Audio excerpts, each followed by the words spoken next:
I grabbed this last minute and made it work. Yeah. Oh, you don't know about last minute. Oh, you want to know about last minute? Last minute is remembering right when you press the record button that you forgot your fan at home, so you have to make use of an envelope to create. You know, it's still better than a Dr. Seuss book. So it's also better than holding up a literal box fan. No, that's camp. That's iconic. That's camp. We love the box fan. But hello, uglies, and welcome to the Cup, the Currently Unnamed Podcast, where we put the real, the tea, the feels, the horror, the glamour into reality, and you can always come to us first to quench your thirst. It's so stupid. It's so stupid, but I love it. We're all losing our minds. I was struggling so hard, and I got through the filth and the horror, but the way you just went, the glamour. The glamour. I'm looking for Murphy to say something gay. It felt very fitting. I've had this sitting in my fridge for a couple of days, and I was like, when is the right time to drink this? And it felt right, given that we're talking about Monsters of Rock, to drink a Rockstar Energy. Oh, God, it's that kind of night? Yeah, it's that kind of night. Full transparency for the audience, I have 3 more podcasts to record after this, pretty much in rapid succession. So, yes, Jack. It is Work diva. Work diva. And I have to go get my prop off screen, so I'm going to not be here while you do your intros. Bye. Hi, my name is Jack. I'm the college student of the group. Do I look tired? It's nearly Thanksgiving break, and god damn it, do I need it. That's a whole ass mid. Hi, I'm Brook. I'm your real life Funko Pop because my head is freaking huge. And also a college student, fun fact. So there's that too. But also, I feel like I'm just rewatching season 4 with a few name changes. But you know, hey. And a whole lot more boob. I didn't know that was possible. Yeah, like, yay, Dragula, woo. But like, Dragula. Yeah. And what I forgot to mention earlier, because it definitely wasn't sitting in my dishwasher, was my cup mug. Cup mug. Cup mug. Cup mug. Cup mug. And you can get yours at lanagcreations.etsy.com. Link in the description below. And we do ship internationally and domestically, so there are no excuses. And today I'm looking at all of you that are fans of the filth, the horror, the glamour. Dragula. She's a killer. Dragula. Oh. We are back. It is episode 4 of Dragula. And honestly, Brooke, I do kind of agree with you to an extent. I feel like we're watching season 4 again. And they even reference it in the episode too. I'm uncomfortable. I'm just going to start with that because we have seen all season long, right? We're on episode 4, but up until this past episode, we have seen, I'm just going to say it, JK's being bullied. Okay, let's be honest. Let's just call a spade, okay? Is JK fighting back? Yes. But like, does that excuse what's happening? No, that's what's happening, and I'm not going to pretend like it's not. And up until this episode, I would have called it like, just like, maybe not bullying, but like close to it. This episode cemented it for me because this opening, these like first 10 minutes might be the hardest episode of Dragula I have ever had to sit through. Like, legitimately, I was like angry, like mad. And the fun thing too is David's not here to talk about the Boulets podcast, which is an accompaniment to their show. But I, for one, listened to a few clips of their podcast. And the Boulets don't even know why this is happening. Like, they literally said in their podcast, you all, there's nothing that we're not showing. We're showing everything that's happening on camera. And we still don't even know why Jay is getting treated this way. So,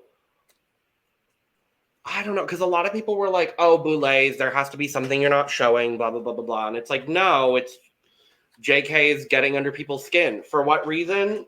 Because they're annoying. I don't know. But it's very tiring.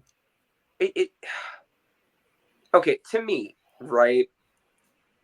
I'm gonna skip ahead a tiny bit when not fully in the episode, but when you have that conversation with Cynthia and JK, right? Who have had issues this season. Let's talk about it. They've had issues. When Cynthia is the one to reach out to JK, that's when you know there's a problem, right? Yeah. And like Jarvis making the excuse for Orkgotik with the drink. Fantasia saying that JK's a joke, right? Like the consistent eye rolling from Throb anytime JK spoke the entire episode. Cynthia literally setting JK up to get yelled at. Like, what do we do at this point? Because this is just happening over and over and over again. And JK's doing nothing to cause any of this. And the show, during that conversation with Cynthia, was trying to edit it like JK needed to apologize. Apologize for what? What has happened? That it's nothing. And, oh, God, I'm mad. Sorry. Don't be, because I think it's all deserved, honestly. I think the confusion, for me, it's confusion more than anything. There's definitely anger there, especially with the people that are not Black. It feels microaggressive. I'm not going to speak on Black issues because I'm not Black. So I'm not going to speak on the specific thing between Fantasia and Jay, or even how Blackberri and Jay, because we've seen that too. The only person who has not gotten into a verbal altercation with JK this season is Phylactic. And she gets into some fucking fights this episode with other people. So at with least... Blackberri. It's just like, okay, what the fuck is happening? But we do need to start from the beginning. A very good place to start. Hold that thought. Everybody comes in. We're like, oh, I don't know who's coming back. Who does everybody think is coming back? And some people want Satana to come back. And some people want Anna to go. And those are the same people. And then some people want Anna to come back. And there's no real question that Orkgotik is going to come back, and then he does. And then him and Neo kiss. And I'm like, okay, cool. Like, at the very least, at least the showmance is not being shoved down our throats. And for that, Boulets, I will sincerely appreciate you. Special shout outs to JK saying we're not doing a romance storyline again. Not again. I loved it. It was lit. But yeah, and then Anna comes in and we find out that Satana has been exterminated. Well, we knew, but they find out. And Blackberri's mad. I mean, I genuinely don't understand Blackberri's point here. She's friends with Satana. Yeah. That's about it. That's about it. But I think she knew Satana was done. And was just kind of annoyed that Satana knew Satana was done. The prop people, the PAs, the man down the road at the bodega, everybody knew that Satana was done. My grandma knew Satana was done. Like, let's be honest. My cat that I haven't had because I don't have a cat knew that Satana was done. Like, my cup mug knew Satana was going home. Like, call it buck a buck. Okay, Satana's been at the bottom twice. Anna had only been at the bottom once. Ork had done pretty well up until that point as well. So, like... Ork was literally only in the extermination because Jarvis willed it. Yeah. Well... I don't think Ork would have been up for extermination otherwise. I think Ork could have been low. I think Ork could have been low, but based on the way that the Boulets are treating Ork and Neo, it wouldn't surprise me if Ork was in the top. Yeah. But regardless, Anna and Blackberri start arguing. And Anna's like, look, I'm here. I don't know why you're mad that I'm here, but I'm here.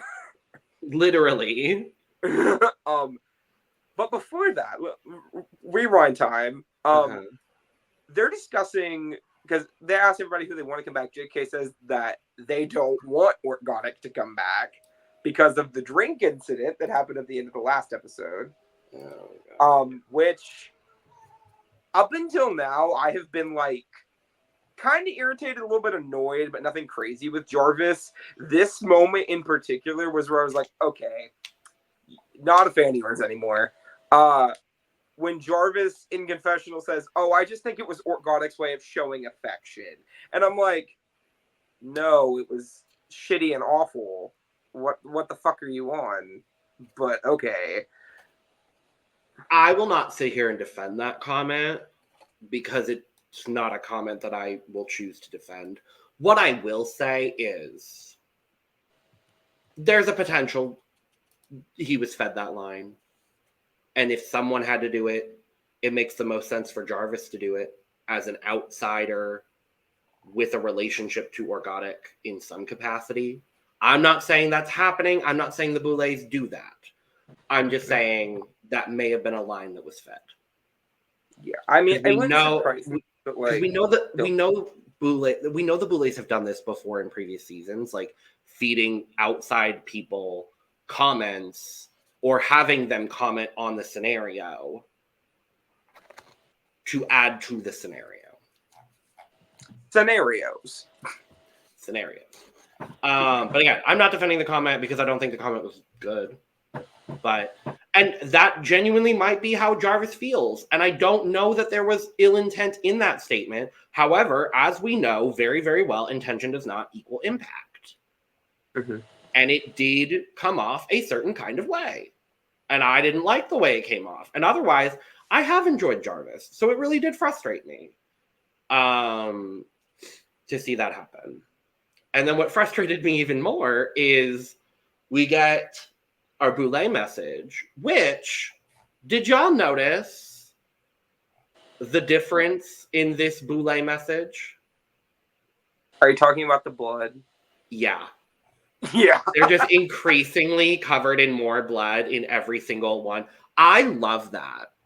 Mm-hmm. It's a cute little Easter egg that I caught onto this episode, and I was like, oh, that's cute. Because as they kill more people, they're covered in more blood. I'm surprised they hadn't done that sooner. The drag race ones, right? Because Rue's always in the same outfit every season. It's the same wig, the same look, always, right? Yeah. We all pretty much know they're all filmed at the beginning of the season, and then they just kind of throw the one out that they. Oh yeah. We all know. Oh, they get it. I don't think they do that. Look. Yeah, they can. I mean, they can. There's more effort being put in, is what I'm getting at. The order of the episodes are decided. They just put more blood makeup on them as they go. Let's film Haunted Hotel. Okay, we're done filming Haunted Hotel. Cover ourselves in some more blood. Okay, let's film Monsters of Rock Part 1. Okay, we gotta go do more blood. Okay, let's do Monsters of Rock Part 2. More blood. Dunked in blood. Because then now they're going to be covered in blood like all of their winners. Aww. Well, except Victoria Elizabeth Black, but I mean... Who? Oh, I'm sorry. I don't know her. Yeah, I don't know her either. we all agree Coco Can won Titans. Yes, correct? Great. This is the third time you've asked that question in 4 episodes of this season of this podcast, so yes. Good. We want to make sure the fans know. Well, so we find out that it is the Monsters of Rock challenge, but... And there's a hard but, because of course there is. A hard but? Ooh. All right, then. I was going to say it's a big butt, but hard butt, that's fine. Whatever you're into, Jack, I support it. But we find out that the first part of the Monsters of Rock challenge is going to be the Monsters of Rock floor show, where at the end of that floor show, one contestant will be exterminated. And the other eight will go on to record live vocals on the Boulets track Gods of Death. Correct. Gods of Death. And the winning Monsters of Rock team will then get their vocals on the worldwide release of Gods of Death. I was so excited from this. One, I love the Rock Challenge every season. It is one of my favorite recurring challenges. They don't have a ton of recurring stuff on Dragula. Like, they have a few things that they shovel out, but this is one of my favorites. Because one, it always brings good drama, good, positively entertaining drama, right? Except for season 4. And two, even when it doesn't breed the best drama at season 4, at least the challenge is entertaining. So I was excited, and this is a really solid twist that feels fair. You know, it doesn't feel like, oh, you know, insert random Drag Race twist here that no one's really a big fan of. This actually makes sense, and I'm here for it. And also it makes sense because how else were they gonna, unless they literally were like, let's throw out another theme really quick instead of doing this challenge. They always plan to have equal teams. 4 teammates make sense for this.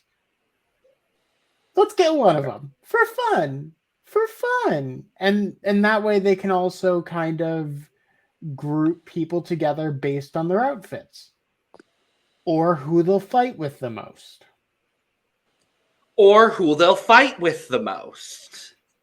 And only who they will fight with the most.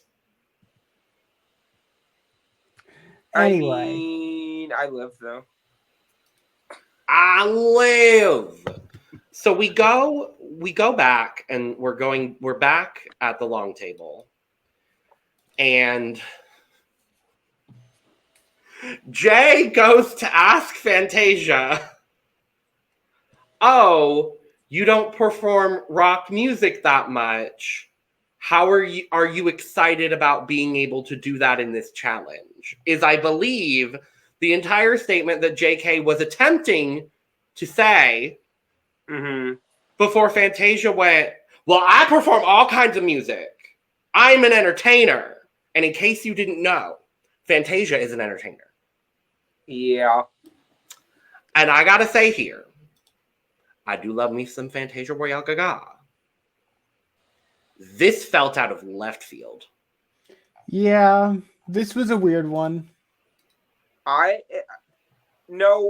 disagree. It wasn't that Fantasia. To be clear, I fully was shocked that this happened.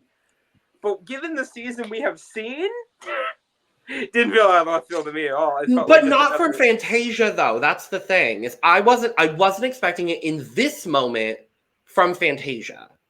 Fair. I mean, Fantasia's been a little like quippy, but Fantasia's also been doing it to everyone though, so it's not been like I think she's also been insecure about not having a challenge win 3 episodes in and being safe every episode.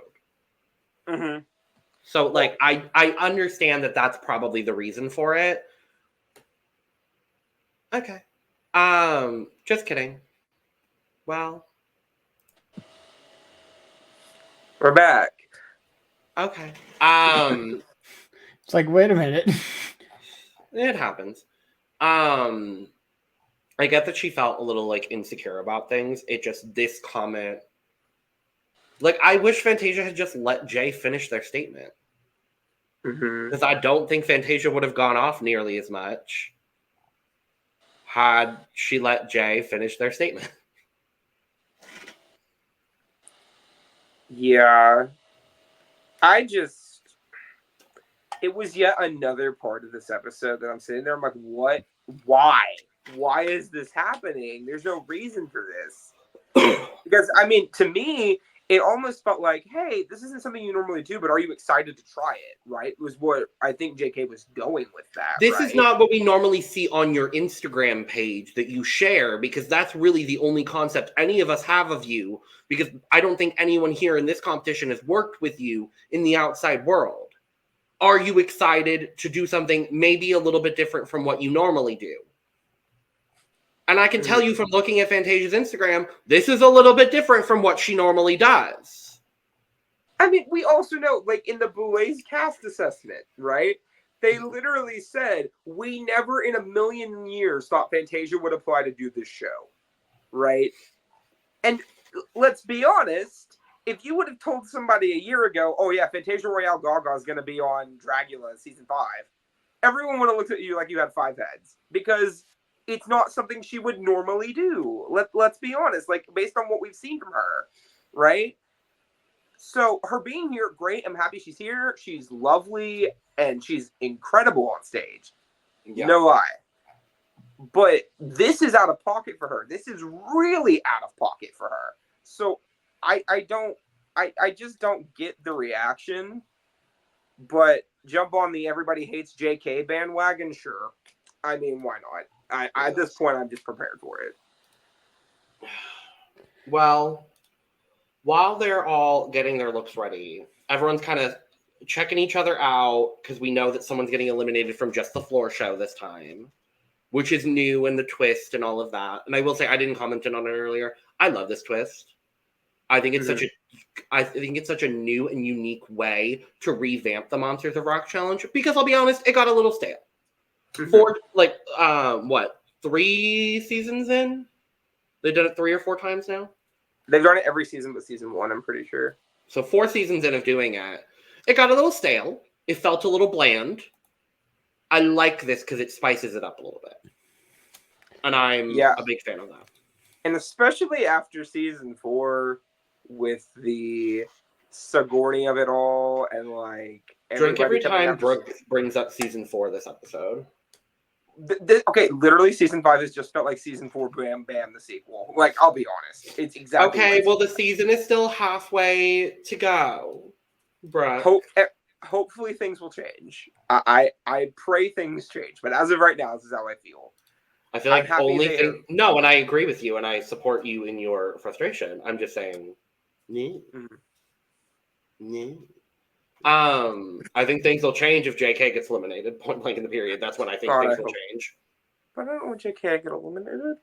I love JK with every fiber of my being, and that's my heart pick right now. Unfortunately, I just don't think the drag that they brought to this competition is up to standard. And the standard's really high. And that's just unfortunate. To be honest with you, I think they are probably the person that will be eliminated right before the finale. Oh, okay. I think unfortunately they are going to bring them as far as they can and say, we want to keep some other people here. You've served your purpose for the show. Get out. Yeah. Which is really unfortunate. I mean, the one thing that JK does bring to the competition that I don't really see anyone else bringing outside of Fantasia is that performance ability. Right? Yeah. Yeah. And, you know, that's a big aspect of, in my opinion, like when I'm watching Dragula, the performance in the stage show is just as important to me as, you know, the actual look. I think the other person that can bring performance, and we haven't seen a whole lot of it, but I have seen on her Instagram, is Anna. I think Anna is a very captivating performer. And the lip sync we saw last week for Devil's Ball, I did think the lip sync itself was very captivating. She was incredibly captivating in the face. It's just the story didn't all go together. And also, that song is also one of those things that it is not entirely easy to adapt into what she does. And it was also hard to match with what she had in mind for the look and the floor show itself. So, like, I give her a bit of a pass. And also this week she murdered it, so great for her. But, you know. Sure. But so during the opening portion, Fantasia had mentioned that she was in jail. Yeah. So Blackberri pulls Fantasia into the cauldron, and they have a really lovely conversation about, well, I don't really want to say conversation. It's more of Fantasia just giving more of her background and her story. And I'll be honest, when that happened, I was like, oh dear God, they're drag racing her. She's going home at the end of the episode and it's going to suck and I'm going to be mad. But no, instead they did drag race her, but in the other way. Yeah, exactly. I was like, all right now, okay, I'll take it. I ain't mad at this, but it is obvious. Oh yeah, you know what? I loved that we saw two Black queer people talking about the Black trans experience. Because I don't know what either of those things are like. I never will. But I really do enjoy hearing those perspectives because it makes me a better ally for those communities. Mm-hmm. And so hearing about everything, and I didn't know the whole story about everything that Fantasia's been through, but knowing that now, like, I resonate so much more to Fantasia and her story than I did before.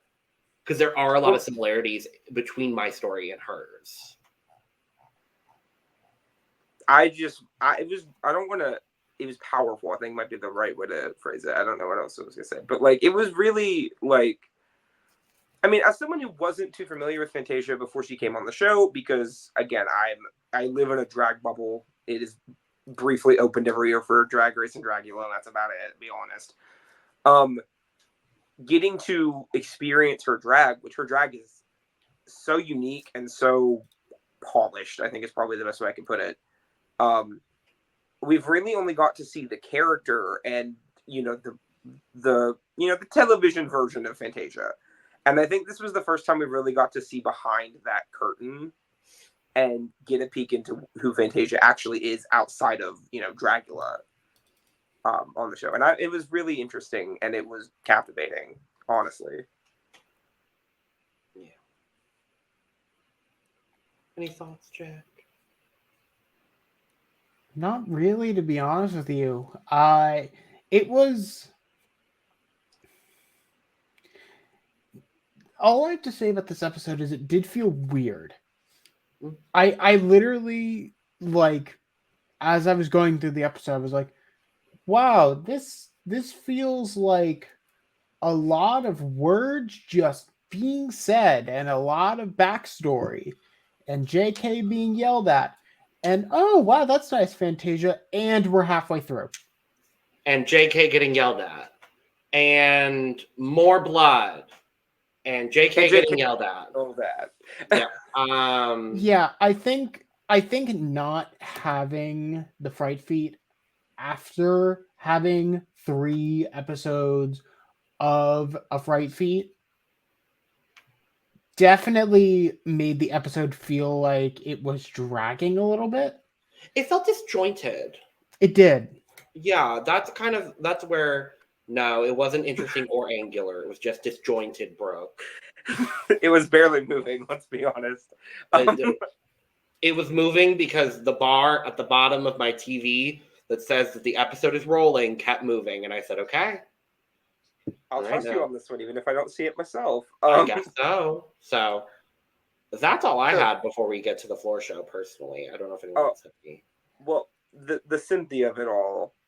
Yes, because Cynthia, of all people, well, you already kind of talked on it earlier, but Cynthia, of all people, pulls JK into the cauldron and is like, you know, if I was in JK's position, I would want someone to talk to. And I'm like, you're realizing this 4 episodes in after you yelled at him in episode 1. Okay.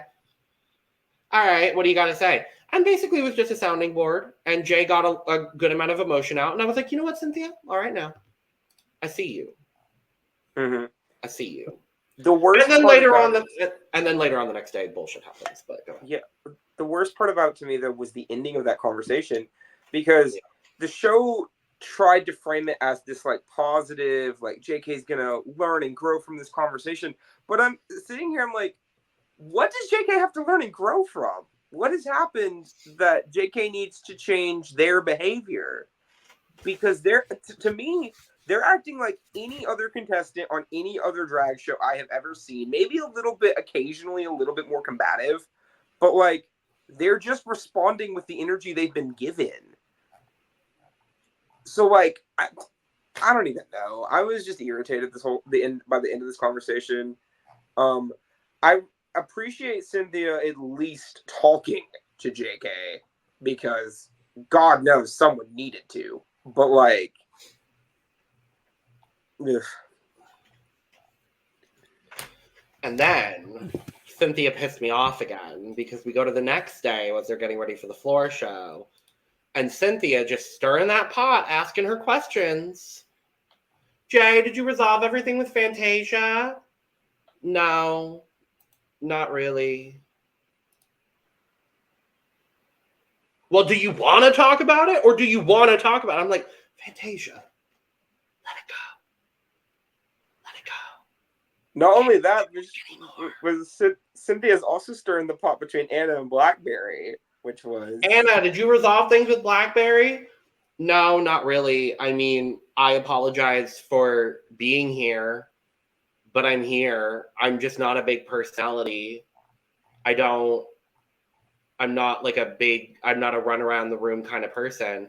Blackberri just going.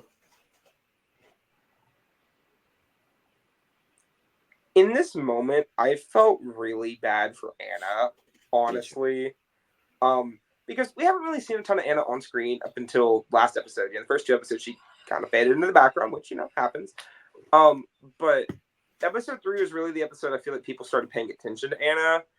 And this week in particular, I was just sitting there, I'm like, why are they talking about you like this? Because from what we've seen, again, there's not really anything to do that other than Anna doesn't talk a lot. Anna's kind of quiet and keeps to her own and does her own thing.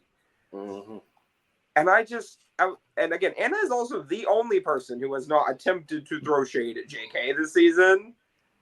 That is still on the cast, because Onyx didn't really do it either. But like, Onyx on dicks. But Onyx on deck. that is also, Onyx going home first is single-handedly the biggest depression of this entire season, because we got robbed of Logan saying Onyx on dicks like that for an entire season. Onyx on decks. I agree with you. It's a tragedy, really. Honestly.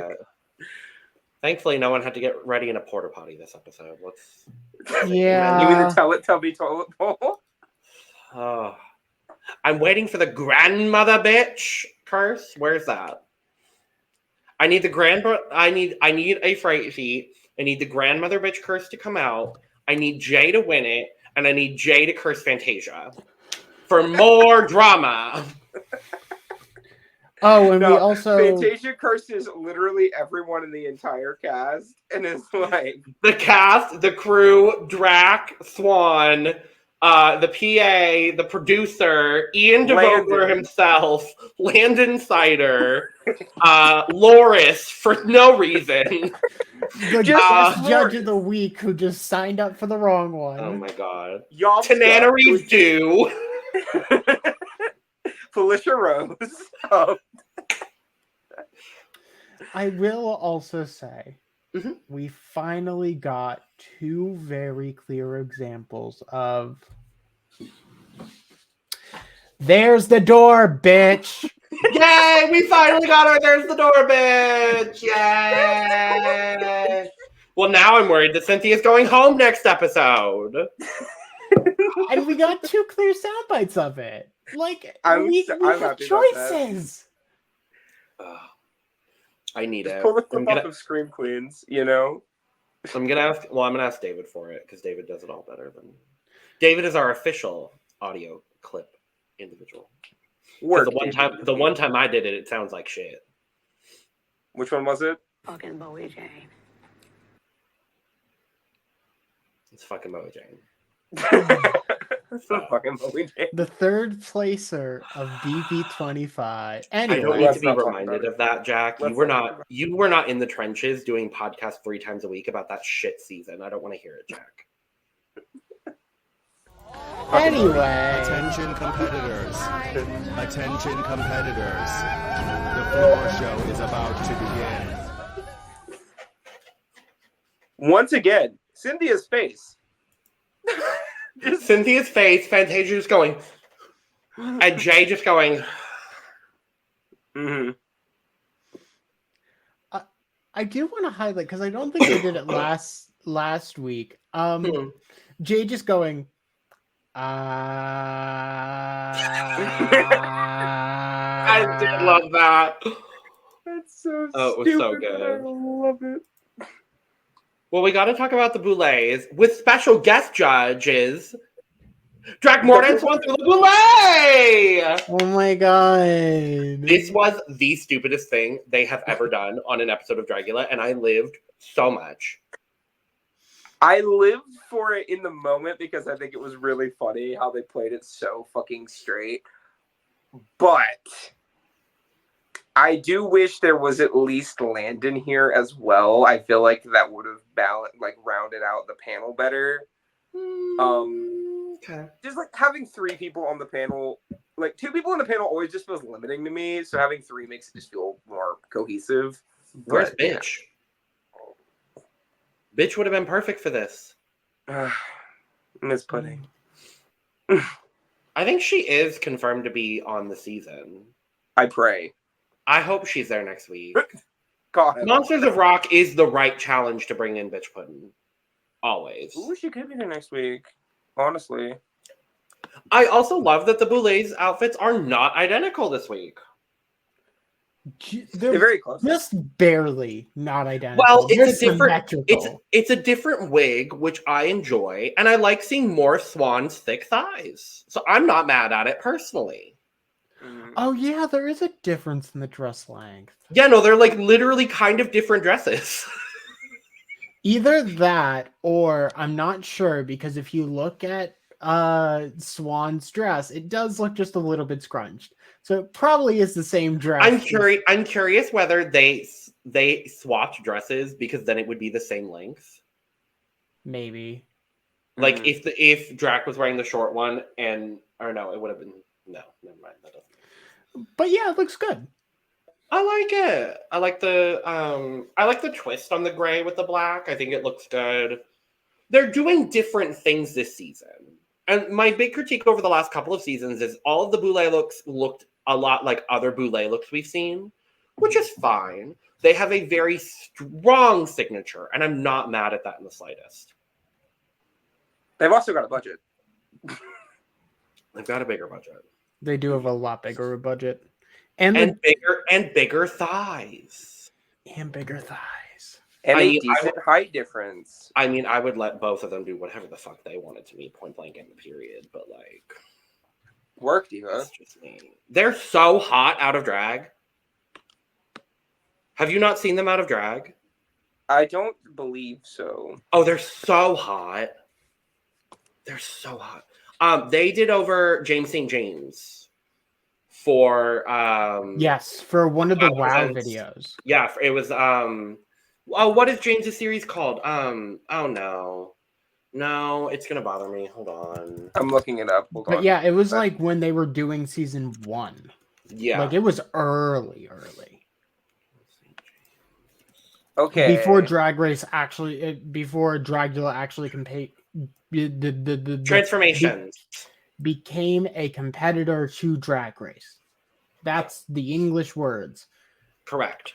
You know, back in the day when they actually did fashion photo review on Dragula, because they did that for a few seasons. Yeah. They did Transformations with James St. James. And they're both like in boy drag. It's very nice. They're very nice to look at. But anyway, we move to Monsters of Rock. Yay!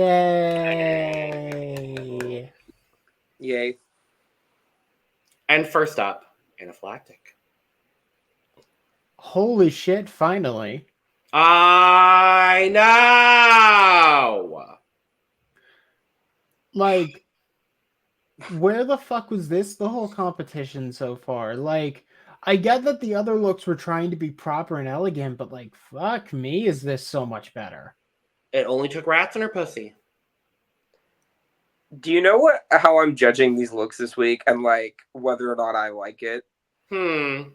If I could see this as a character in Guitar Hero, like, because to me that's like, okay. to me, if it's like, if I could see this getting pulled and like pushed into a new Guitar Hero game, right? Because they always have like that weird cast of characters that did whatever. Yeah. Like, to me, that's fair.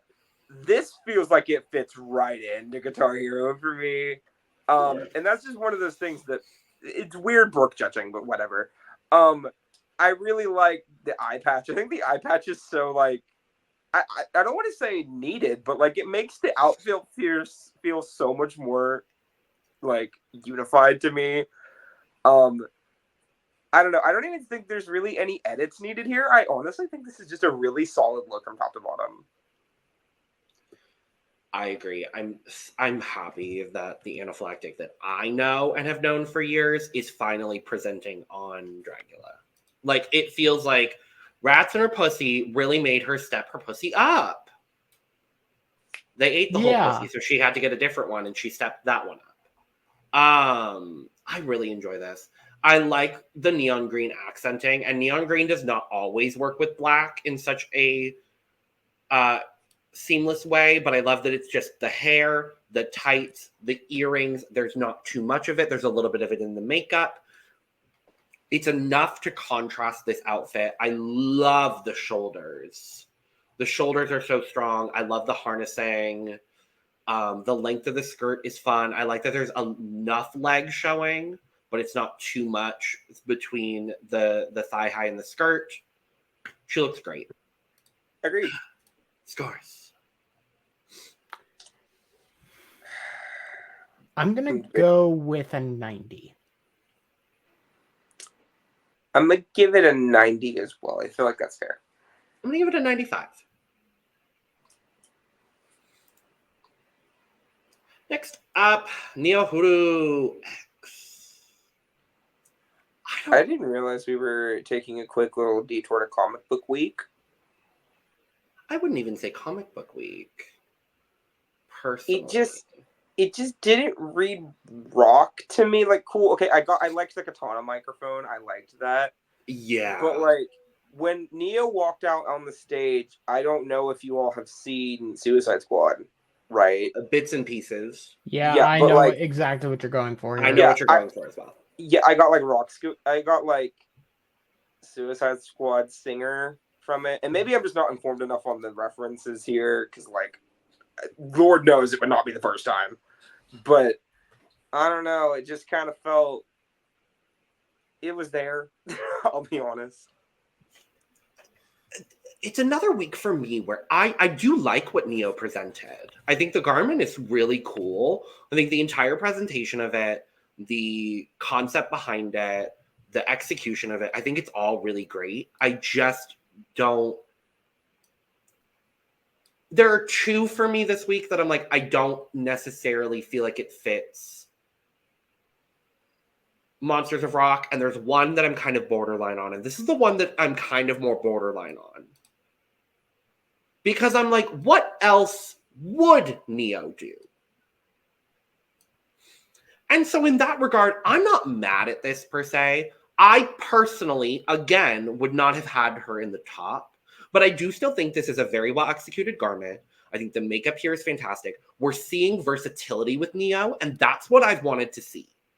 I love that we get feminine, high-class, horror. I love all of that from Neo. I wanted to see something different, and this is different, and I do appreciate that. Yeah. So, I agree with no, go ahead. Oh, I didn't mean to interrupt. Go ahead, Chuck. So while we were talking really quick, I was trying to find the specific Chinese character that she has on her face here because I think that may have been able to help. I personally can't find it. I assume, just based off context, it has to be something with rock or power or something similar. Although I know power looks nothing like that because it's more of a ka. Yeah. But yeah, no, this look was weirdly confusing. For Monsters of Rock, she took this in a very elegant way. Like, the stage presence was very light, on her feet, like very smooth. And I think if she had just gone harder and rougher with the actual performance, it may have helped a bit more. I like the outfit. I think it is exactly what she would have done. Like, this is what I would have expected from her. So the only thing that I have questions on is, why is the face makeup patchy? That was my biggest critique with it, and I don't have an answer to that. Was it? I would have to assume it's intentional. Like, there's no way that she went out on the runway and said, yeah, no, I'm going to have parts of my skin showing and then parts where it's white. That didn't make sense to me. I will say, I did like the katana microphone. I think it was pretty much the only way I really read this even remotely fitting into the rock category. Sure. And also, I did like the fact that the katana at least had blood on it, because that made it look sleeker, and like more unified into the concept. But it just, like, I didn't notice the microphone part of the hilt until the critique, because it. I noticed it in the performance. She used it in the performance. I just personally didn't. Personally, okay. I didn't. No, that's fair. So I don't know if that was just me not paying attention or if it just didn't read. I couldn't tell you. But for me, it was one of those things that, if I didn't notice it, you could have called attention to it a little bit better, at least. Yeah. But I mean, again, I don't dislike this look. I just wish there was more, is all. I wish it was a little bit more amped up, a tiny bit. I think she leaned more into the punk part of the assignment than anything else. And for that, I see it. That's why I'm like borderline, because I'm like, I don't see this as a traditional Monsters of Rock look, but also this doesn't need to be a traditional Monsters of Rock look because her aesthetic is so different from anything we've ever really seen on Dragula. So I noticed it in the hilt, because in the second part, after they show everybody go through and they do like the very quick montage at the end of the floor show, she had it and was like pretending to sing into it. But I do agree with you. I think it could have been colored differently, or I think she could have exaggerated her performance of it to make it more noticeable. So I will agree with you. Well, because she has silver detailing like throughout the outfit, right? I wish she would have made like the cage at the top of the microphone silver. I agree with you. That would have made it pop a little bit more. But I mean, again, tiny critique. I don't think it's anything like terrible. I just personally wasn't my favorite of the week. I give it like a 70, 75, I think is fair. Yeah, I'm gonna give it an 80. I'm gonna match your 80, Jack. Yeah, not my favorite, but I do still think a solid look.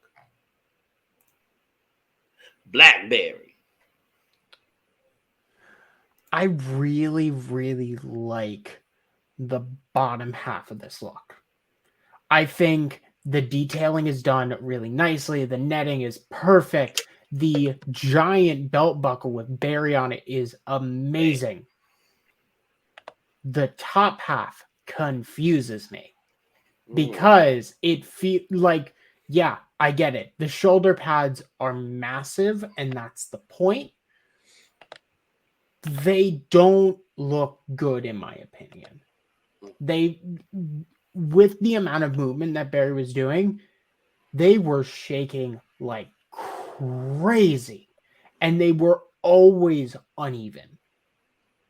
It was something that I noticed consistently. It's like, unless she intentionally tried to force her arms up in a particular way, it was always going to be uneven and always look kind of strange. And I know that just comes with the territory, but still. I do think that her inadvertently not being able to use the mohawk that she'd originally planned did work out in her favor, because I don't think it would have been too much on top. But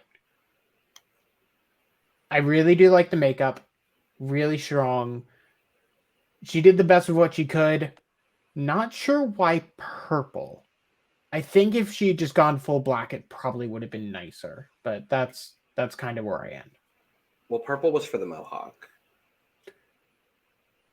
So Yeah. I don't know why else purple, but purple was for the mohawk. Yeah. Purple. I'm never going to be mad at purple. Let me make that very clear. I love purple. Anytime someone just talks about purple, I think of that one clip of Maddie Morphosis being on the purple team. Is it purple? Purple. I need to get that voice clip. So again, like I mentioned, one of my criteria for this is, can this character be put into Guitar Hero and I don't blink? Okay. My answer to that question is no, because there is literally a character in Guitar Hero that looks borderline identical to this, only with long black hair. So it's also like less femme. So there's that too. But also like no issue though, because I mean, to me, it meets the criteria really well. It's giving me kind of like that like Scandinavian metal scene, that like really heavy metal out of that Norwegian era. I know she was going for Kiss, but regardless, it's a little lordy. Is kind of where I was getting. Like she could be like the femme member of Lordy. Mm-hmm. I'm like, if okay, you look up Lars Umlaut from Guitar Hero, it's really similar. Okay. Like with the shoulder spikes, the white makeup. The makeup's obviously different, but like, you know, like the top half is really similar to him from Guitar Hero. Not that there's anything wrong with that. I mean, Lars is like a really iconic character in the franchise anyway, so like I don't have an issue with any of that. It just was like, I agree. I'm happy the Mohawk did not work out, because I don't think the Mohawk would have added anything to this. I honestly think it would detract from this. The bald head does feel a bit, I don't want to say lazy, but like there was something else you could have put on that head, I guess. But I also think that if you would have just slapped something on there, it wouldn't have looked right. So I don't think that Blackberri made like a bad choice here either. Yeah, on the whole, pretty solid outfit, not gonna lie.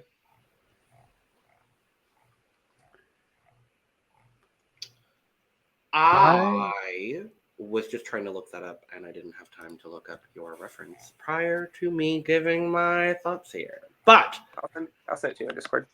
I think the only difficulty I had with this, honestly, was the shoulder piece.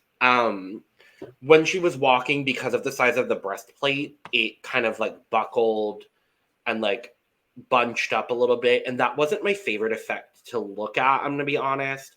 Stationary, I think it's a gorgeous look. I love that she decided to go body with this and show all the body, and I loved it. I love that it's literally like 2 straps, 2 hanging belts, and a giant like shoulder piece, and that's just the outfit, and I'm kind of here for that. I love what ended up happening with the makeup. I do agree with Swan a little bit, though. I get the purple. I just wish the purple in the contour line on her head had been blended out a little bit more, so it looked a little seamless, because it does look a little jarring. And I get that it's specifically for Mohawk pieces, so it would have blended it fine if those were there. But I wish, if those didn't work, that there had been some sort of blending out just to compensate for that. But overall, I think it looks great. Of course. 83. I'm debating, because I really like it. I just feel like there was more that could have been done to make it pop a little bit more. I'll score it 75, exactly the same as Neo's. I feel like that's about where I'd put it on level-wise this week. I'm going to give Blackberri a 78. Throb Zombie. Now, am I the only person that got Buzz Lightyear? No, I because can it say was it. my exact. I got same Buzz thought. Lightyear. I got Buzz Lightyear instantly. Mood. Agreed. Same. And I mean, I'm not mad at that. I think the garment itself is actually pretty great. I do love, though, that the Boulets brought up, oh, his performance was bad. Yeah, the amount of tricks that were randomly pulled out was weird. Like, you could have just stopped at the guitar, and that would have been perfectly fine. Yep. Having a mini guitar under the hairpiece did nothing. I lived for it, though. It was so cute. And then he was playing it with one nail. He was playing with one nail. It was so cute. I was not a fan of this look. I'll be honest. Yes, I got Buzz Lightyear immediately. I like the Elvis of it all because I mean that's the reference, right? Like to be clear, I'm not dumb, right? Okay, I'm not either. I want to make it very clear. It's Elvis, but it's Buzz Lightyear. Yeah. Now come on. Like, I don't know. It just really, I got bored. I'm not gonna lie, because to me, Monsters of Rock has always been one of those challenges where you can kind of take it in any direction, right? And like put your own stamp on it. And to me, this just felt incredibly safe. Like the idea is safe, not necessarily a safe outfit, if that makes any sense. And when this happened, I was like, oh, Throb's in the bottom. And that was my instant reaction. I honestly thought Throb was going to be in the bottom, and whatever that was for this episode. Because to me, it was like, you look okay. Like, I don't think the outfit's, like, bad. It's just boring. There's nothing here that's exciting me. Even the mini guitar, like, even if that had been pulled off well, I wouldn't have been excited by that. That's just me. Yeah. I mean, like normal, Throb knows how to do makeup really well. The chest cutout works. And it works. It's very cartoony. That's the major thing with this look. And it feels like it is definitely pulling on Elvis, and it's pulling on it correctly. It feels like it went almost into Saturday morning cartoon territory, where it's like, this is a big bad who's a reference to Elvis. I almost said Ellen, and I was like, the fuck? But yeah, the outfit itself is fine. I just think it is very much the wrong tone for this challenge. And I get you can have a bunch of different tones for this, but this felt almost on the side of pop instead of rock. It's not my favorite look. I think it's a well-executed look. I get it for what it is. I like that we saw Elvis. An Elvis inspiration. I think that's unique and different, and I do like that. I think the difficulty for me is actually just the execution of it. The Peck makeup it feels a little unblended for me in certain parts. The makeup overall feels very harsh, like way harsher than normal, like with the contour line, with all of the black on the neck that I don't necessarily think was necessary.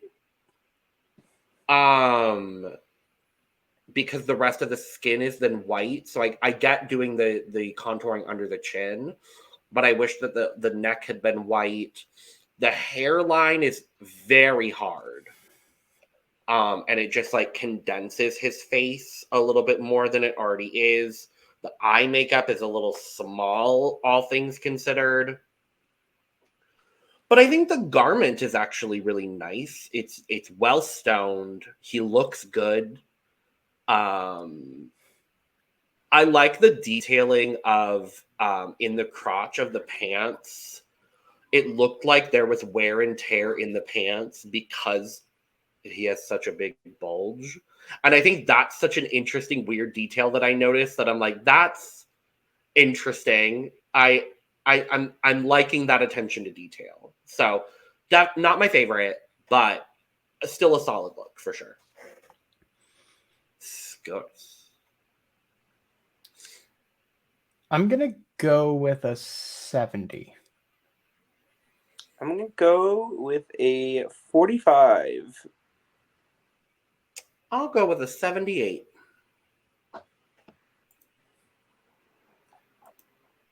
Cynthia Doll. Yawn.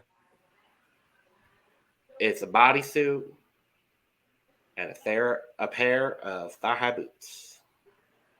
Yawn. It's nothing unique.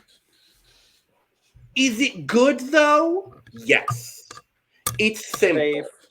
It's safe. I'd say it's simple. I think this is. I like the execution of this. It's simple. It's very on the nose. And I don't mind that. I think the hair is really well executed. I like the shoulder pads. The bodysuit for what it is, I think is actually really intricate and nice. I like the sleeving detail as well. The boots are really nice. I love that it's the red glitter boot at the bottom, but then with kind of the shin guard almost that makes it into a thigh-high boot. There are details here that really makes it a little bit more than just a bodysuit and a pair of boots. But at the end of the day, it is very much one or two extra things with a bodysuit and a pair of boots. And some of the best people this week did just that. So yeah. I'm just so incredibly bored looking at this. Like, it just feels so easy. Like, it feels like you don't have to do a lot of work for it. You can spend all your time styling the wig, and then everything else is just whatever. Like, it just, to me, it was just like, Cynthia's like, I'm coasting until I make it to next week. And it's exactly what I felt like Cynthia last week did, which was like, here's the assignment. I'm going to quit the assignment, and I'm going to make it through another week. And, like, sure, that's fine, I guess, but it's not going to win you the show. So, like, choices. Well, we know you hate bodysuits, so... Oh, I do hate bodysuits. I think they're lazy. But if you're on a show where you are showcasing your drag, right? To me, and this is my opinion, if you are on a show showcasing your drag and you choose to showcase a bodysuit, I don't know. I feel like you can just do more always. And yeah. Yeah. I mean, there isn't... The execution of this is good. It is a little simple for a Monsters of Rock, and I think it's a look that gets by. That's essentially where I leave it. Scores? 70. 50. I'm going to give it a 75.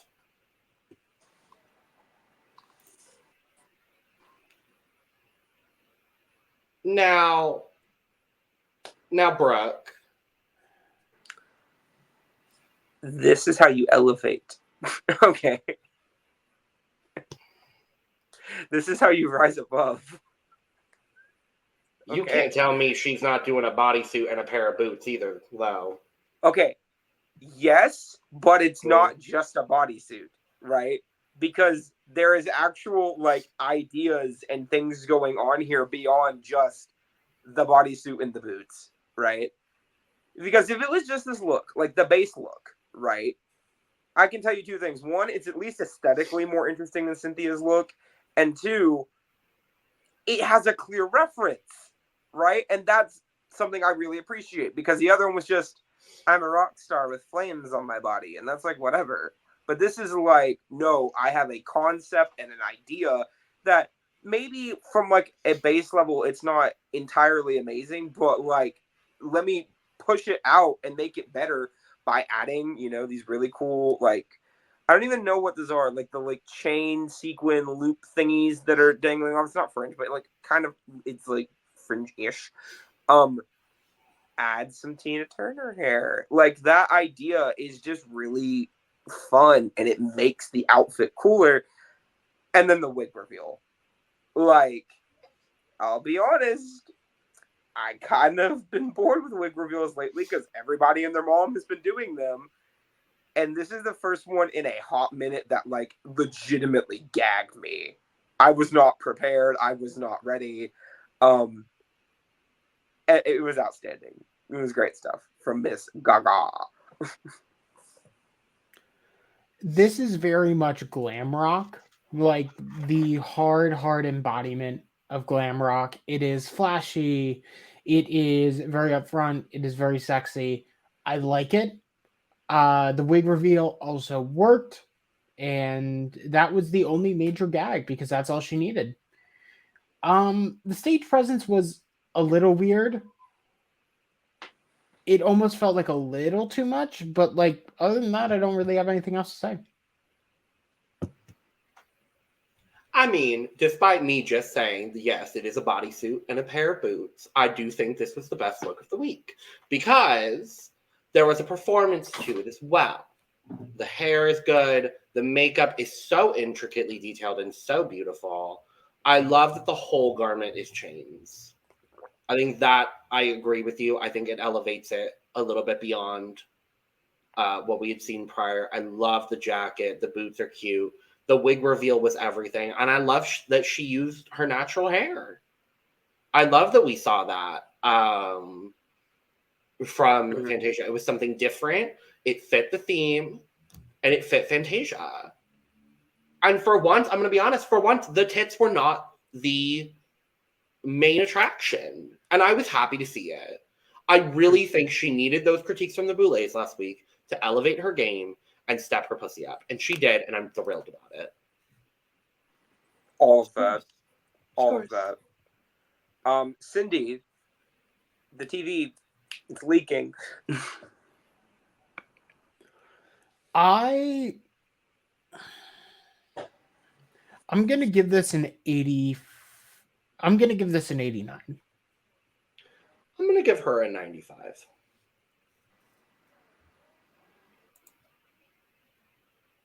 JK.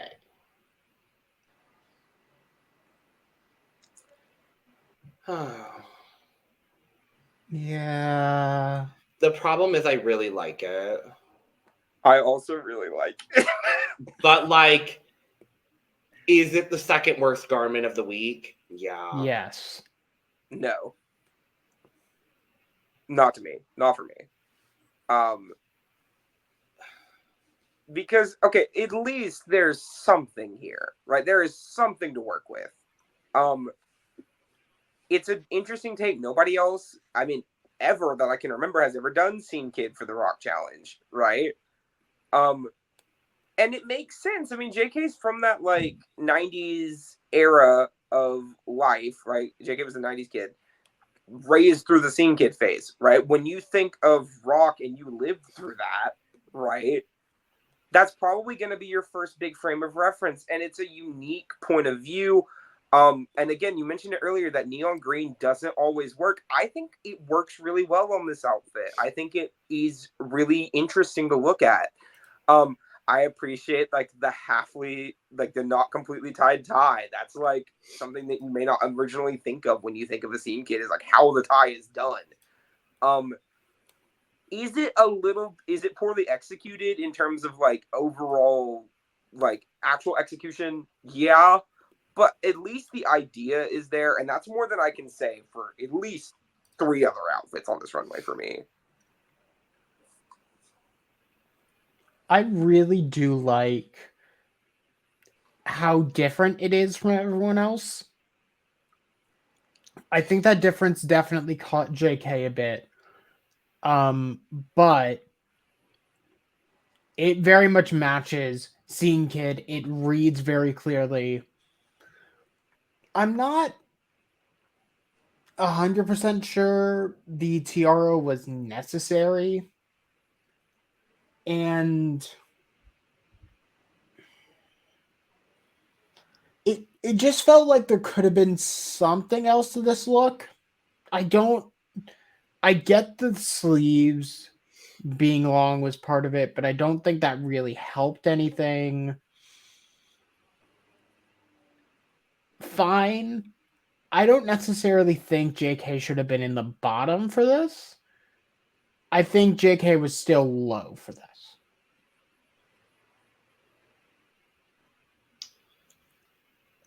I think, unfortunately, this would have been in my bottom too, and I hate saying that, but like, I love the concept. I think the concept is so unique, and that's what we've gotten from Jay. Is just the concepts are so unique. The execution is just off. The crown fell off mid-performance, and I can't ignore that. The cut of the shirt is a little wonky. I've got to note that. The glittering detail on the pocket of the shirt is off. It's frustrating because I love Jay, and obviously Jay has brought a lot of really great stuff in their floor shows so far. This for me just didn't. It felt small, and when the Boulets ask you to do big, and the floor show brief is big, and you come out with this, it's good. I'm still going to give it a good score because I do think it is a good garment. But for this floor show, I mean, frankly, I agree with both of the bottom placements personally. But yeah. Scores 74, 75, 72. Oh, dear darling Jarvis Hammer. At least there was an idea. I appreciate the idea, but like... It's the second reference to this look that we've seen in the last 2 months. Who was first? Yeah. Banksy on Drag Race UK did this Oh, look. You're right. It's the second time this week that we've seen someone do a reference for the second time from both Drag Race UK and another season.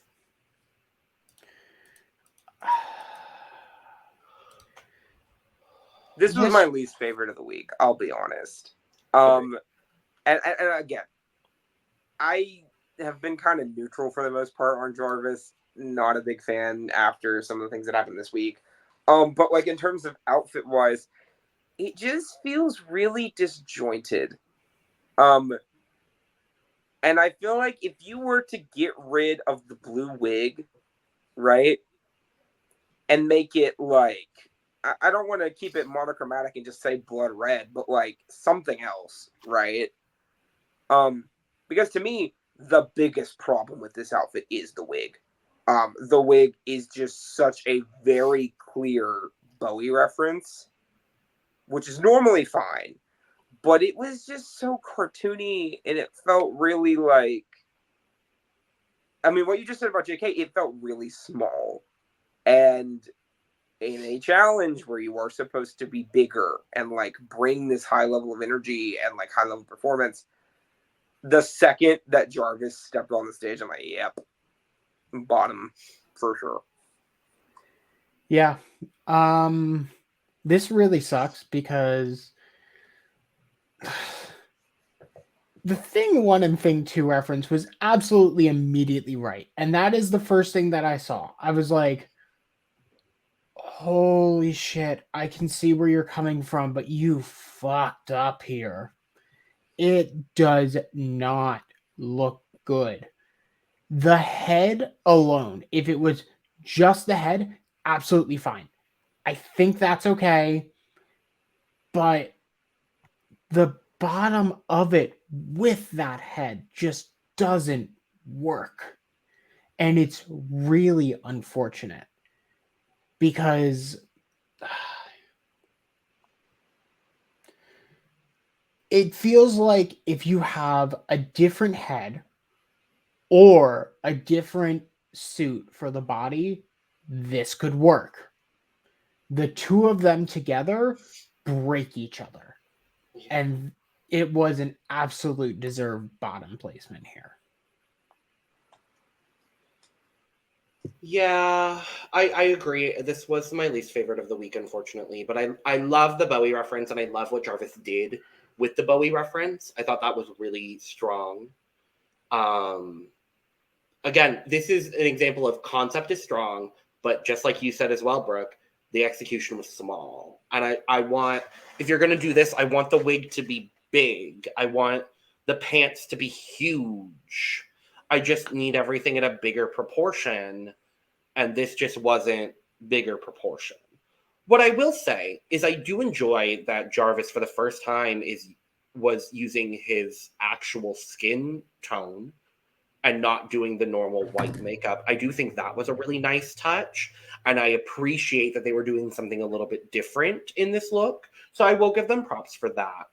And the makeup itself is actually really cool. I think the tears blended in with the contouring in such a perfect way. I liked that. But yeah, the garment didn't come together all in the way that I would have hoped it would. So, scores. 30. I was going to say 50, yeah. Oh, I'm giving it a 69. Nice. That's the lowest I've given, because I thought everybody did at least half decent. And last up is Orkgotik. Okay, I'm not even going to comment on the rest of the outfit, because quite frankly, upper half, cool, awesome, I really enjoy it. How in the F has Orkgotik gotten away with wearing these boots for every single runway this season, or some other derivative version of these boots that aren't platformed? Because it is happening every runway. Because the Boulets won him in the top 3 of the season. That's correct. Right. And I'm sick of it. Because we have seen it many a time that somebody has worn these boots and been sent home. We saw it last season with Formaldehyde. We saw it season 2 with Felony Dodger, right? Yeah. Yep. And I liked when Dragula was consistent, and it wasn't trying to be anything other than just a drag competition show. That was also a little bit of a reality show. It is starting to become, I hate to say this, it's starting to become Drag Race. Okay, it is starting to move from this really unique thing that was its own little breed, and it was so entertaining and iconic to watch. It is now becoming Spooky Drag Race. If I wanted to watch Spooky Drag Race, I'd find a Drag Race Halloween special that doesn't exist, but you get my point. I miss when Dragula felt like its own thing, and it doesn't feel that way right now. Because we're getting the same inconsistencies that we got from Drag Race when it started getting to that point. You know? A lot of the time, it feels like they are finding ways to justify a placement versus finding reasons to, finding proper critique. And that is an issue for me. Again, the rest of the outfit's fine. I'm just tired of Ork getting these passes. So there's that. Yeah. The top half of their look, perfect here. I mean, this is going to be their interpretation, the literal monster of rock that is on an album cover, and it worked. Why the skin patches? That part was unnecessary. On the wings on the back, there was a skin patch, and then there was a reveal of that same skin patch on the front. Why? That part wasn't needed as part of the look, and I think it did take away from it. And also, literally the Club Kid boots are just boots here. There is nothing else to this. And I could have sworn that the Boulets actually commented on this episode, you have been wearing those for so long now. They did. Figure it out, because you're not going to be able to keep doing that. Well, they said figure it out for next week, because you're not going to be able to move in them, and we want to see you move. And I'm thankful that the Boulets did actually finally comment on the fact that all of Ork's floor shows despite being very well detailed and very well executed for the most part, have been very slow moving. And there's not a whole lot of exaggerative anything. And again, another part of that critique, though, when they were talking about the boots, was that they said, it's not the boots that we hate. Y'all, please explain to me the difference. Granted, these are platforms, so cool, but, like, there's nothing to these shoes that make them any different than what Formaldehyde wore and what Felony Dodger wore. Well, the Boulets have also said they don't hate Club Kid boots. They hate Club Kid boots in certain contexts. Non-specific and vague. Lovely. I just don't remember the details of which ones they didn't like. So not non-specific and vague, just I don't remember because I'm not a Boulet encyclopedia. Oh, I'm not talking about you being non-specific and vague. I'm calling them non-specific and vague. On this look, Monster, absolutely. Of Rock, that's where you lose me a little bit. I'm a little more borderline on this one, similar to Neo. I said originally there were two that I thought weren't. I didn't think Jarvis was, but I'm gonna move this into kinda, sorta, not really, but also kinda, but also maybe. Where's The Rock? I think he's leaning more punk as well, which, to be fair, was part of the brief. Mm-hmm. The brief was big. The brief was punk, rock, all of that stuff. And if that's the brief, he did it. It just doesn't look like anything we've seen for Monsters of Rock before. But again, I say, Ork is doing drag that we haven't really seen before on Dragula. So... or anywhere. Or literally anywhere on this planet. Sure. Is this my favorite? Absolutely not. But would I probably still have had him in the top 3? I think so. I don't know anymore. Scores? Okay. I'm scoring 2 things here. Scoring the actual look is like a 73, 74 for me. Scoring the boots for the 4th week in a row, I'm pleading the Pomara 5th on the damn boots. Just the boots. Yeah, I'm going to go with a 76 here. I'm going to go with a 78. Look at us, +2. Who would I have even had? Because my top 2 were Anna and Fantasia. Agreed.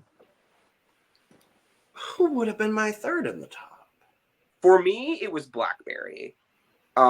Personally, I think Blackberri looked the part. The outfit made sense. Again, it could have used a little bit of editing in terms of the head, like the contour on the head. But other than that, there wasn't really anything to knock on it. But I think Fantasia and Anna were very clearly my top 2 for the week. But that's just me. Yeah, Anna was definitely in my top, if not a straight up win for her complete turnaround. Like she smashed the category. Second for me would probably have had to have been Fantasia. Yeah. Everyone else I had a small issue with or like a pretty big issue with. So I don't know. Burke's going to hate me for saying this. I think the 3rd person in my top would have been Cynthia. Honestly. It was the most... to your opinion. I think the thing is, and I know you disagree with my opinion. What I will say is I think Cynthia had the most complete, put together, and polished look of everybody else in the competition that fit the theme. I mean, it's pretty easy to polish nothing, but I get your point. So... fair enough. I'm not going to say you're wrong. I just don't agree, but that's fair enough. I think we're allowed to have opinions. Valid. But bottom, when it comes to the bottom, honestly, it was a 3-horse race, and only one of them was in the bottom, actually. So, for me, personally. I agreed with the bottom 2 as much as I didn't want to. So you would have had Jarvis and JK? Yeah. What about you, Jack? I would have had that pretty much as well. Just because I think both of their looks were unfortunately lacking. As you said, they were safe looks. That's kind of where I lie. It's like, it's good enough. Everyone else, Jarvis is completely fucked up, and JK, unfortunately, it wasn't as polished as everyone else. I wish Jay's shirt was just like huge. Like I love the huge sleeves, but just like I wish the whole thing just went to the floor. Mm-hmm. Like that would be dumb and stupid, and that would have been big. Mm-hmm. Just double the size of the damn shirt, and I'm here for it, honestly. For me, my bottom 2 this week were Jarvis and Throb. That's personally, fair. Jarvis for me was by far the worst. But like, I don't know, Buzz Lightyear Elvis didn't really do it for me with Throb. I'm not gonna lie. But yeah, I get JK being in the bottom. I personally just don't agree, but I get it. Well, we get our challenge. Everyone kind of gets a little bit of a critique for the most part. The way they did this was really interesting. It was like, here's a critique. Also, you're safe. Here's a critique. Also, you're safe. I love you. Have a cupcake. I love you. Have a cupcake. I like you. Have a cupcake. No, you don't get cupcake. No cupcake for you. But we find out our winner is Fantasia. And despite her going off on JK this episode for absolutely no reason, I do agree with this win. Correct. I agree as well. By far my favorite this week. And so we find out that our bottom 2 up for extermination are Jarvis and Jay, as we talked about. And for the first time in Dragula history, we are doing a lip sync for extermination. It's about time. Yay. The fuck? Oh, and it's instant too. It's the first time we've ever had like a direct, like head-to-head battle for a lip sync, because they did one on season 1 with like them performing to that Alaska song. That was part of the challenge, though. Was it part of the challenge? Yeah, they did nails, and it was part of the challenge because everybody threw food at them. Oh yeah, you're right. God, I'm blanking on things. It's been a hot minute, y'all. Well, it was Vander in that beautiful pink look, and then Melissa won the challenge, and Meatball looked the softest Meatball has ever looked. Mm-hmm. But yes, so they are doing an instant lip sync. It is happening right now. You get no time to prepare, and they both Jarvis was plucked. Yeah. Jarvis it was delightful. It was delightful to watch, though. Not talking about Jarvis specifically, but just the second they say you're doing a lip sync battle, that smile that appeared on JK's face, I was like, yep, I know where this is going, and I'm thrilled. So they're lip syncing to Worldwide Torture by Jasmine Bean. And, you know, we don't normally get to talk about lip sync challenges on Dragula. I do have to say, though, I think this was pretty good. The song was actually a really cool choice. I loved it. Because, well, especially for me when I'm talking like because Drag Race has been getting into that, like, we're only playing songs that have been top 40 in the last, like, 10 years. And then we'll occasionally throw you a bone of, like, Diana Ross or, like, insert other old classic singer here, like standards, like once or twice a season. And that's about it here lately, at least. And occasionally an 80s or 90s dance jam. Well, that was going to be my argument to your argument, so fuck you.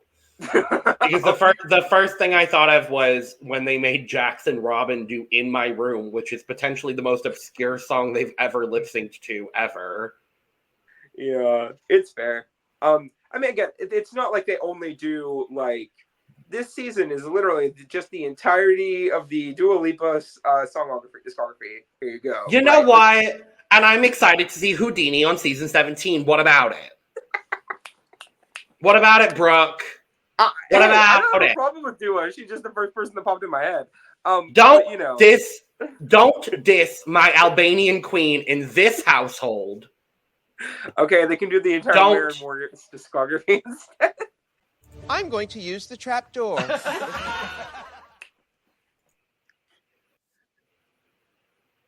And that's what you get for disrespecting the Dula Peep.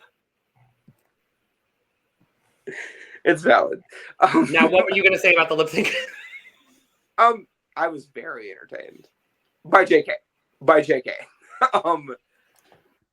Because there was a tiny part of me that was thinking, I mean, we haven't seen Jarvis really perform anything that was like crazy, easy able to perform, right? So part of me was like, maybe Jarvis will turn this out. And then the second Jarvis did this, I knew JK was winning, like immediately. I was very happy to see it. Yeah, no, it was a complete blowout. It was not close, unfortunately. Like,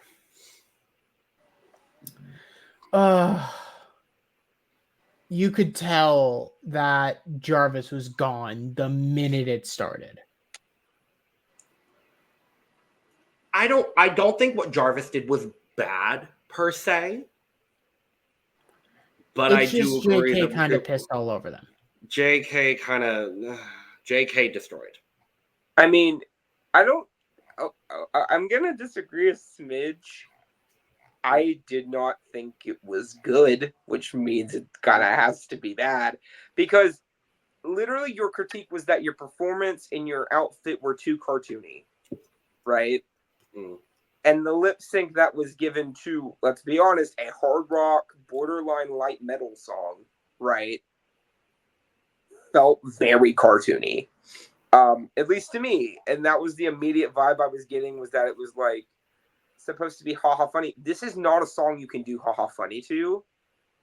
And I think JK knew that. And I think Jarvis just didn't have anything prepared for it at all.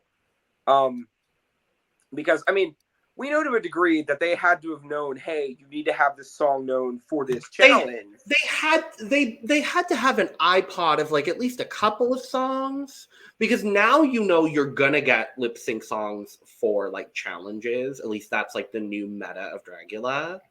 So there had to have been some like discography of something. I assume what happened is they were given the song that is going to... They were given multiple songs that were going to potentially be available for the band. And then one of the songs just so happened to immediately come up. Oh, you think? I mean, well, they do know that they're writing a verse to Gods of Death, right? Yeah. Like, we know that part. But, like, even then, I feel like it could have been one of those things where, like, hey, you're going to need to know the song at some point in the season, right? And they may not have been specific and told them when that was going to happen. Here's this at the start. Here's your Dragula welcome pack. Here's your iPod. These are songs you probably should know for the competition, because they might pop up at some point in the competition. Like the Devil's Ball is probably going to be on the iPod. This is going to be on that iPod. Because remember when they did the Ghost Ship Glamour on season 4 and they lip synced to the song as well? Like, I feel like that's a similar situation. They just never thought in their minds they would be suddenly transported to Drag Race and they'd be doing a lip sync for your life. Literally. It's literally a lip sync for your life. Oh my God, it's a Ryan Story and Georges, because stop it, she's already dead. But literally, he's already dead because he's a ghost. Oh no. Yeah. And but before we get that, special shout outs to two things. One, JK doing the I don't even know what the right term for it. It's kind of like not that. The football thing was the second thing, but the like lean, it's like the thing when they get on their knees and they do that like lean back thing, but it's like really I think it's literally called a lean back. Yeah, the lean back was great. It was very iconic. I loved it. It was perfectly timed to the music, as expected. But then, the very end of the performance, JK walks straight up to Cynthia, flips off Cynthia. Cynthia's like, the fuck? And then JK flips off everyone in that line except for Phylactic. So I loved it. I was here for it. It was like, fuck you, fuck you, fuck you. You're cool. Fuck you, fuck you. You pay my bills, Boulet. Fuck you. You signed the checks. You signed the check, Boulets. But yes, so for the first time in Dragula history, Jarvis Hammer is directly eliminated by the Boulets. Work, Diva. Honestly, work. Being the only person that is directly told by the Boulets that they're exterminated, that's kind of hunty. And the Boulets did say preseason that someone was going to get eliminated in a way we'd never seen before. So you know what? I'm here for it. They delivered. And before we talk about the Monsters of Rock groups, I do want to actually talk about Jarvis's death scene as well. I think this is one of the most unique death scenes we've ever had, and yet it's so simple. And that's what I loved about it, is it's like the whole thing is revolving around the stage, and it's all done on the set. He's wandering back to the stage, and then the light falls and just gets killed by the spotlight. I loved that personally. I think that's maybe my favorite death scene of the season so far. Definitely of the season. For sure the season. My thing I really enjoyed about it was how they blended it to Jarvis getting eliminated, right? And they had that as kind of like the opening part of it, like the soundbite. Jarvis leaving the stage. It almost felt like the end of an episode of Untucked. Right? A little bit. When somebody's like reacting to their elimination on Drag Race. It kind of felt like that. Yeah. And at first I thought, I knew they were going to have a death scene of some sort. I don't think they've ever missed one. But watching it start that way, I was like, oh, this is really cool. And it kind of progressed in a really cool way too. And then the actual thing that kills Jarvis being a spotlight falling on him, I love the it. exact same way that he apparently died in the first place. Yeah. I didn't even think about that. So how Jarvis died in his own lore is that in 1973, a spotlight fell on him, and then later on, he possessed the body that he's currently in.